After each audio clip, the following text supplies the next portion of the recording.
Yeah, smoking in London while the snow fall. In another country, so pardon me from the roll call. Damn, who would've thought the fan base was this immense? On the first fucking train in Paris, so part of my French show sold out. Fans in line even though it's cold out. Yeah, touring Europe getting Swiss cheese. Many said I'd never attain it, now I'm like, bitch please, what up? Allow me to open up the verse with something so diverse. Let the flow immerse, hold up, watch it disperse. Visions of Biggie, Big L and Tupac just looking at me. From the gates of heaven while the police booking at me. Open your mental while bitches give me brain with no dental. Y'all probably think I'm crazy for touching this instrumental. Shout out my cousin Ego, he know this shit sentimental. Been doing this shit for my dogs, holding down the kennel. My ex hit me talking about she wanna make up.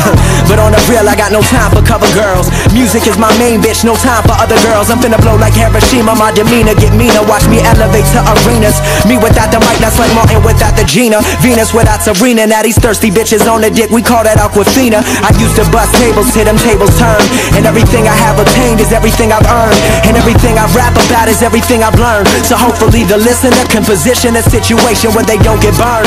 And they can learn from my mistakes like I've learned from the greats. To do whatever it takes, for heaven's sakes, open your mind. This shit one of a kind, elegant and refined, irrelevant to the swine. What's the deal? Whipping through LA in the Coupe de Ville on the real. To various people I do appeal cause of skill. So this the type of shit I'm gon' keep making that make MCs break fast like